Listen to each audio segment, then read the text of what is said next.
Olá, pessoal de casa, vocês que nos acompanham através do canal do YouTube Pod Pesqueira, sejam bem-vindos a mais um podcast Escolha a Vida da Associação Pod. Hoje vamos falar sobre um tema muito importante, o TDAH e o impacto do diagnóstico tardio. E para essa conversa especial, temos dois convidados que vão compartilhar suas experiências de vida conosco, Sabrine Souza e Lucas Santos. Sejam bem-vindos ao nosso podcast. Obrigado. Muito obrigado. E para a gente começar essa conversa, como foi para cada um de vocês chegar até o diagnóstico de TDAH nessa vida adulta de vocês? E aí? Pode começar. Então, Thaís, para mim, até chegar ao diagnóstico foram alguns anos de terapia. Eu entrei na terapia por outras questões e, no meio do processo da terapia, minha psicóloga começou a me dar sinais e introduzir o tema. Eu, até então, nunca tinha... não entendia o que era TDAH, nunca tinha sido colocada nesse lugar. E aí ela começou a me questionar, né, sobre... Já levou em consideração, você pode ter TDAH. E aí eu comecei uma busca por informação. No primeiro momento, eu confesso que eu não dei tanto valor às coisas que ela pontuava em terapia e levei alguns bons anos para entender de fato o que estava acontecendo ali. Mas foi através da terapia que eu tive esse primeiro contato com a ideia, a possibilidade de um diagnóstico TDAH e a possibilidade de ter um funcionamento de um cérebro diferente. E você, Lucas, como foi para você esse processo? Comigo foi bem parecido com o de Sabrine. Também foi de uma forma onde eu estava no processo de terapia por causa da ansiedade que eu desenvolvi. E aí, nesse meio de caminho, eu comecei a me questionar. Só que não foi a minha psicóloga que questionou essa questão, mas foi através de uns stories de um fotógrafo que eu seguia, que eu sigo ele ainda, e ele falou sobre essas dificuldades que ele sentia do dia a dia dele e que isso era TDAH, e eu nem sabia o que era TDAH. Então, com isso, ele acabou compartilhando vídeos e mostrando alguns profissionais da área explicando a respeito do TDAH. Então, eu comecei a pesquisar, vi que tinha algumas relações, mas fui levando essa conversa bem lentamente, porque, a princípio, eu achava que não tinha. Eu entendo. E aí, Sabrine foi na terapia e você, a partir de uma história. Mas quanto tempo levou, de fato, até fechar o diagnóstico? A partir da desconfiança da tua psicóloga, a partir do histórico que você assistiu, quanto tempo, de fato, levou até ter o diagnóstico? Assim, isso ainda é assunto da minha terapia. Quando eu comecei a terapia, acho que entre a possibilidade e até hoje, acho que é coisa de 8 anos. Né? Eu já estou na terapia há muito tempo. Nesse meio tempo, a gente tratou inúmeras questões e eu tive uma resistência muito grande. Eu tenho ainda, sendo honesta. Assim. Eu falo que não, eu brinco com um assunto o tempo inteiro, mas, na prática, no dia a dia, eu tenho uma certa resistência a, principalmente, me cuidar. Sabe? De me cuidar mesmo, assim, de me priorizar nesse processo terapêutico, que é uma luta. Foram mais uns 8 anos assim, nisso, mas assim, a clareza do diagnóstico realmente foi quando eu tive Francisco, e havia uma maternidade que me atropela, e aí eu tenho uma criança que passa por questões muito parecidas, a gente entra no processo de diagnóstico de Francisco. Eu me abandonei nesse processo do diagnóstico dele, para fechar o diagnóstico dele. E aí, quando eu me entendo mãe de uma criança TDAH, eu começo a me entender também. E foi quando veio, né, eu já tinha um parecer da psicóloga e eu estou nesse processo de psiquiatra para fechar o meu laudo. Eu tenho um parecer psicológico e estou nessa fase de fechar esse diagnóstico de forma burocrática, digamos assim, sabe? Entendi. Mas a clareza realmente veio e o principal, o entendimento, quando eu me vi tendo que cuidar de uma criança com características muito parecidas com as minhas. E aí, como é para você ser mãe atípica e também no processo de diagnóstico de TDAH? Desafiador. É muito desafiador. É desafiador porque eu me coloco o tempo inteiro em frente à minha vulnerabilidade, né? Então, assim, eu me enxergo muito em Francisco, ao mesmo tempo em que eu entendo ele. A gente é muito parecido no dia a dia, assim. Então, quando acontecem coisas com relação a Francisco, e eu me vejo muito nele, e aí entre os desafios, né? De não me projetar nele, entender que ele é um outro indivíduo, que ele não sou eu, e de realmente assim me cuidar para cuidar dele. E, assim, hoje isso foi o assunto da terapia essa semana, inclusive, né? A importância que tem da gente, a importância que é eu me cuidar para cuidar bem de Francisco, né? Francisco só vai ficar bem se a família dele estiver bem. E é extremamente desafiador. É um desafio diário. E para você, Lucas, como foi receber o diagnóstico e quanto tempo foi para você, de fato, fechar esse diagnóstico de TDAH? Então, como eu falei antes, a partir do momento que eu soube sobre o assunto de TDAH, eu peguei todo um tempo ali. Eu não digo negando o TDAH, mas deixando de lado, dando outras prioridades, que de fato tinha algumas, que, por exemplo, a da ansiedade, e assim, existem coisas muito semelhantes, né, entre a ansiedade e o TDAH e tudo mais. Então, a gente focou mais na parte da ansiedade. E eu já tinha já me segurava muito em relação a algumas coisas com a ansiedade. Foi mais ou menos uns 2 anos. Então, por ter sido um tempo tão longo, eu meio que fui, aos poucos, aceitando isso até chegar, de fato, à situação. Eu lembro de estar conversando com algumas pessoas e dizer, cara, se acontecer de eu ter TDAH, pelo menos eu tenho um caminho a seguir, né? Que eu acho que o problema de tudo é você não ter um foco para caminhar. Porque, tipo, eu tenho alguns sintomas, acho que tenho TDAH, mas achar não é ter o TDAH. Ficar no achismo, né? Ficar nesse achismo é que estava me consumindo já, que eu não sabia o que fazer. Então, quando eu descobri, né, e recentemente estou fazendo esse tratamento, para mim já está sendo uma coisa melhor encarar isso aí. Entendo. Agora uma pergunta para os dois. Olhando para trás, quais momentos da vida de vocês fariam mais sentido se o diagnóstico tivesse chegado antes? Nossa, eu acho que na primeira infância, eu acho que essa pergunta ela mexe um pouquinho assim com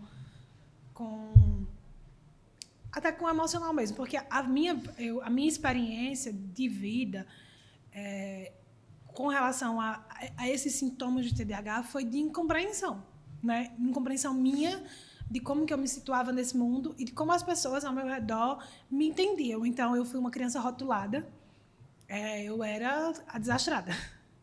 Eu era até feio falar isso, mas era como as pessoas, a doida de fulano, né? A doida de Gera, que era como as pessoas me falavam, porque eu era uma criança extremamente hiperativa. Então, na infância teria me ajudado, com certeza eu talvez teria tido menos rótulos e eu tivesse tido uma percepção da minha autoestima melhor ao longo da minha vida. E com certeza também teria feito muita diferença no meu início da vida profissional, porque eu tive sorte na vida de ter suporte familiar, de ter escolhido uma profissão que me levou para um lugar que as minhas habilidades e as minhas dificuldades eram não respeitadas, mas elas meio que se encaixavam ali, porque na minha profissão eu tenho espaço para ser criativa, eu tenho espaço para sair dessa bolha, mas eu também já ocupei cargos, por exemplo, eu trabalhei num cartório, eu quase levo o cartório à falência. Porque claramente é uma dificuldade, a concentração é uma dificuldade. É uma dificuldade. O foco é uma dificuldade. E eu não me acolhia nesse processo, sabe? Assim, eu me julgava muito, eu me sentia burra. Tipo assim, eu me sentia incapaz de fazer muitas coisas. E eu acho que se eu tivesse tido essa consciência nessas etapas da vida, eu teria levado as coisas com mais leveza. Mais tranquilidade. Né? Com mais tranquilidade. E eu acho que também teria facilitado para as pessoas que me circulam, por ter me acolhido melhor também, sabe?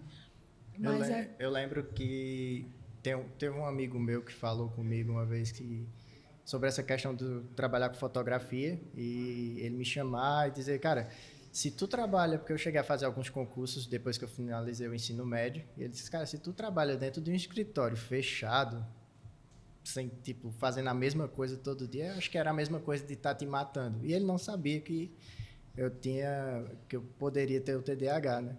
E foi isso também que me abriu muito os olhos, assim, que também aonde eu fui direcionado, para onde eu fui caminhando, foi um caminho onde eu conseguisse me destacar em relação a essa parte do TDAH. Entendo.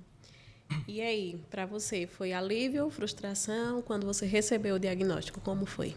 Para mim foi, como falei antes, foi um direcionamento. Então, eu consegui entender, tenho, beleza, vamos agora começar a agir da maneira correta, né? Vamos começar a pensar melhor. Claro que existem dias e dias, então tem dia que eu não estou muito legal, então acontece o desfoque, né, nas coisas, muito trabalho chato, muita coisa acontecendo e isso me desmotiva bastante, então eu fico mal, e mal mesmo, e isso acaba tendo essa frustração, né, que a gente tem que saber lidar. Então tem todo esse... No caso, você fica mal porque você se cobra Isso. para dar conta de tudo, Isso. né? Aí essa cobrança é pesada demais, né? Graças a Deus estou fazendo terapia para me ajudar Terapia é importante. a organizar isso tudo aí. Então, foi um desafio, né? Esse processo também. Mas hoje, como vocês enxergam o TDAH hoje na vida de vocês? Cara, eu acho que hoje eu sempre falo assim que a partir do momento que eu entendi que o meu cérebro funcionava de uma forma diferente, que a forma como eu enxergo o mundo é diferente. E aí, tendo essa consciência, me trouxe clareza, assim. Então, o diagnóstico, a aceitação desse diagnóstico, ele traz, para mim, é principalmente acolhimento. Eu me acolho, porque eu fui uma pessoa que a vida inteira eu me senti fora, sabe assim? Quando você se sente... Parece que você não se encaixa em lugar nenhum, parece que você está sobrando. Eu sou hiperativa, de um modo geral, não só no cérebro, mas, né, aqui, no movimento, na mão. Então, eu não entendia por que disso, assim. Eu me frustrava muito, porque eu tentava, por exemplo, manter uma rotina de organização em casa, de trabalho, de estudo, e eu não conseguia manter aquilo, porque eu estava tentando me encaixar num padrão de pensamento, de comportamento típico, né, de uma pessoa que não tem um transtorno do neurodesenvolvimento. Então, eu ficava tentando me encaixar num lugar que não me cabia. Era uma caixa pequena demais para mim. E a partir do momento que eu entendi que eu tinha um cérebro que funcionava de forma diferente, primeiro eu me acolhi. Isso, tipo, já é muito se acolher, porque a gente tem... uma coisa que eu percebo quando eu converso com outras pessoas que são TDAH é uma autocobrança muito grande. A gente conversa muito. Eu e Lucas, a gente... Enquanto amigos, a gente se acolhe muito, isso é massa, porque a gente entende a dor um do outro. E de entender realmente que eu vou fazer eu sou capaz de fazer tudo, mas que eu vou fazer de uma forma diferente. Eu não posso querer que o seu jeito de fazer as coisas, por exemplo, que o jeito de Júlio, que é extremamente metódico, organizado, não vai funcionar para mim. O meu jeito de fazer as coisas é diferente. Então, me acolher e me entender. E outra, buscar informação, porque, como eu falei antes, nesse processo, tanto do meu diagnóstico quanto do meu filho, eu tento me munir de informações o máximo que eu posso. Porque quanto mais eu me informo sobre o assunto, mais eu consigo desenvolver estratégia para ter um dia a dia mais tranquilo, né? A terapia também ajuda muito. Eu digo que não pode faltar, né? É importante, assim, demais, é essencial. Mas é principalmente esse processo mesmo, de me acolher. Entendo. E para você, Lucas, como está sendo para você esse processo? É difícil ter uma rotina? Como é para você?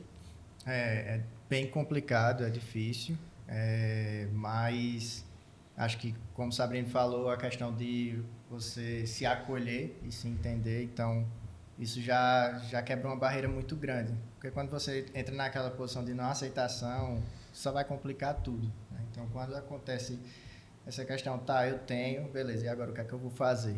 Então, atualmente não, já faz um tempo que eu lido com a questão de ter uma rotina para mim, que isso facilite a minha vida.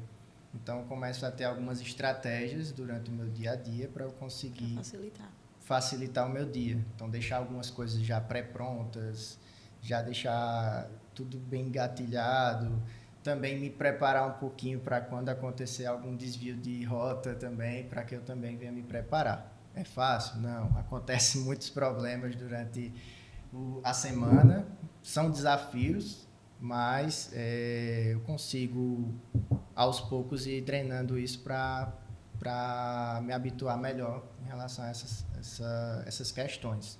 Então, por exemplo, o meu trabalho, ele tanto é dinâmico quanto também é muito parado. Então, é dinâmico quando eu estou nos eventos fotografando, mas ele é muito parado quando eu estou no computador editando. Então, eu preciso ter uma atenção naquilo. Para isso, eu preciso de uma estratégia diferente. Para conseguir ter atenção. Até porque o TDAH são 3 tipos, né? A gente tem o hiperativo, tem o misto e tem os 2, né, associados. Então, existe essa dificuldade, né, de seguir rotina, uma dificuldade de fazer as coisas como os outros fazem, até porque ninguém é igual. Sim. A gente precisa entender que ninguém é igual a ninguém. A nossa funcionalidade, ela é diferente. É diferente de você, é diferente de você. Então, a gente precisa ter o bom senso também, né, Sabrine, para entender que as coisas elas vão dar certo em algum momento. E outra coisa que eu consegui entender também é porque a gente começa a pensar e pensa muito pelo lado negativo das coisas. E eu comecei a pensar também a parte positiva de ter um TDAH. Sim. Ali. É a questão, eu imagino como se eu tivesse um superpoder. Então, tipo, minha mente, ela pensa bem rápido sobre muitas coisas. A minha atenção, ela está muito voltada para vários lugares. Então, enquanto eu estou aqui, eu presto atenção nas câmeras, no pessoal que está ali, na luz que está sendo montada, e tudo isso de uma maneira muito automática. E quando eu estou num evento, isso me traz uma vantagem em relação às outras pessoas que estão ali. Então, eu consigo surpreender meus clientes muitas vezes por coisas que eu observo que a maioria das pessoas não vão conseguir observar. Exato. Então, eu consigo perceber aí também uma parte boa em relação ao TDAH. Essa coisa da parte boa, eu tive a fase da raiva, né? Na negação, voltada para a raiva. Então, eu tenho uma característica que tu falou dos tipos de TDAH e eu sou hiperativa, claramente hiperativa. Então, quem me conhece no meu dia, a famosa quem me conhece, eu sou hiperativa, o Lucas já é mais, ele é mais desatento, mas eu sou muito hiperativa. Então, eu acho por muito tempo, eu achei que eu era multitarefas, que eu conseguia fazer muitas coisas. E eu não conseguia fazer muitas coisas, eu desfocava minha atenção muito rápido. Mas, ao longo da vida, eu criei uma autocobrança tão grande que não finalizar uma tarefa começou a gerar um martírio para mim. Então, assim, embora eu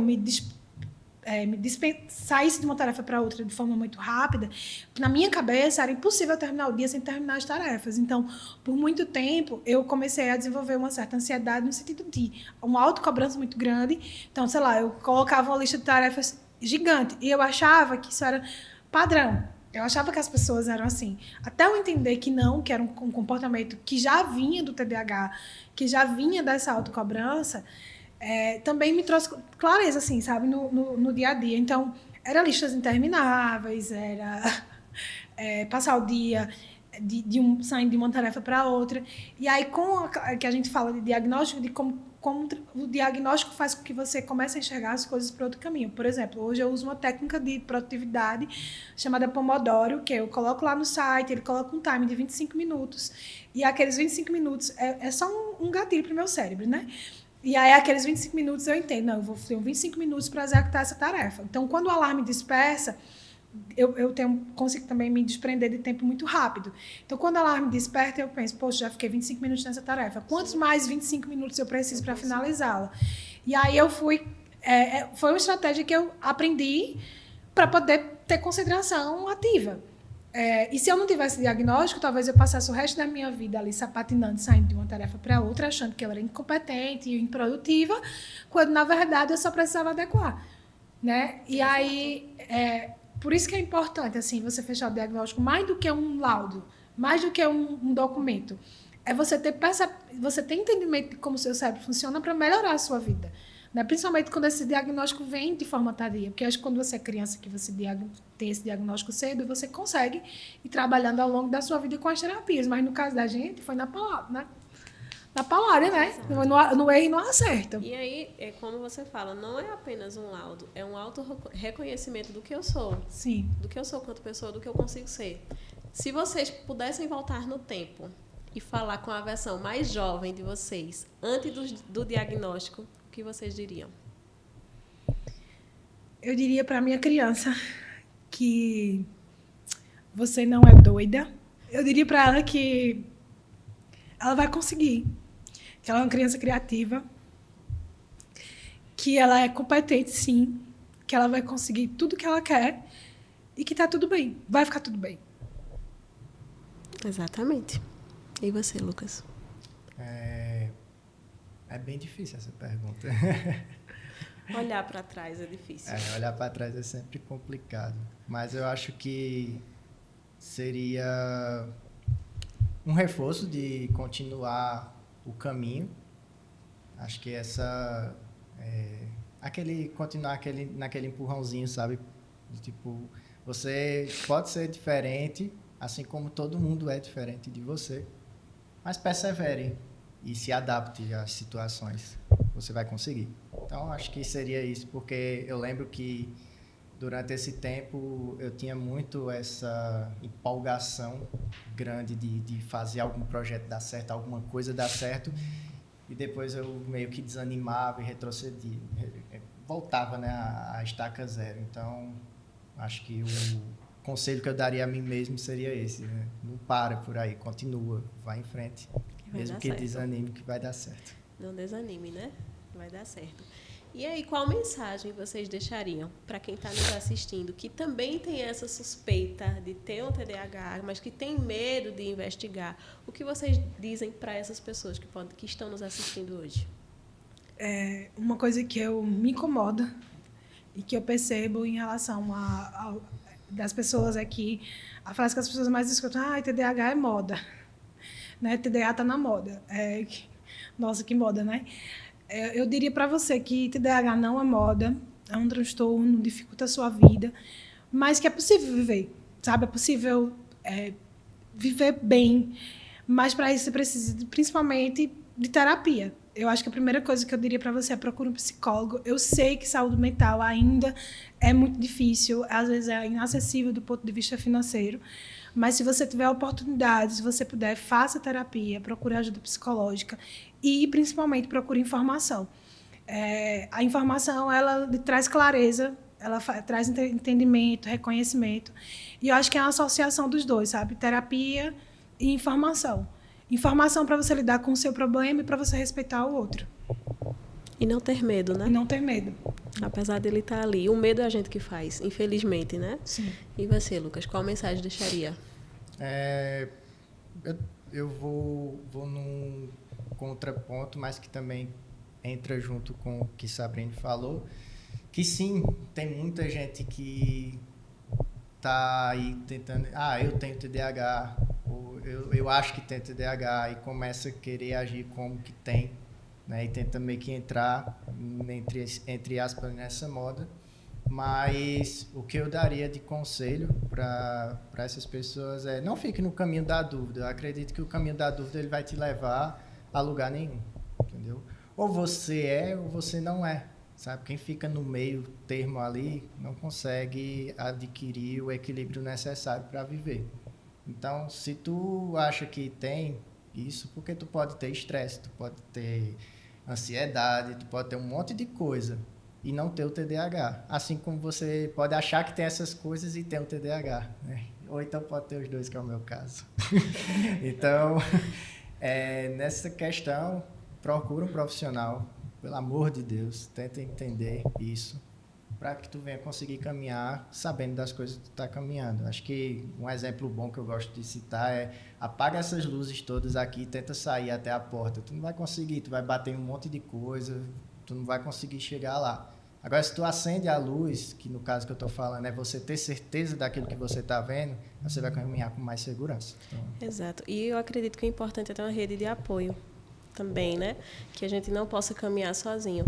E isso me faz lembrar de Thomas Edison, porque ele foi um dos grandes inventores que a gente teve. E Thomas Edison, ele tinha, sim, um transtorno. E quando Thomas Edison estudava, a escola escreveu para a mãe que ele não era capacitado para estar ali, porque ele era o aluno danado. E a mãe, quando recebeu aquela carta, ele não sabia ler. Mas quando a mãe recebeu a carta, ela disse: quem vai lhe ensinar sou eu, porque você é inteligente demais para aquela escola. E o tempo passou e Thomas Edison fez suas descobertas.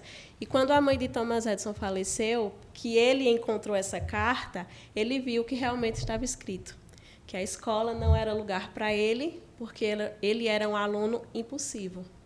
Então, quando a gente tem uma rede de apoio, a gente consegue ir mais além, a gente consegue ir e dizer para todo mundo que você é capaz, sim. Independente de um diagnóstico, independente de qualquer situação, todo mundo é capaz dentro de suas funcionalidades. Então, eu quero agradecer a presença de vocês nesse podcast. Foi muito boa essa conversa e espero contar com vocês mais vezes. Muito obrigado. Obrigada mesmo, Thaís. Agradeço a você de casa também que nos acompanhou nesse podcast e fica ligadinhos que logo, logo tem mais.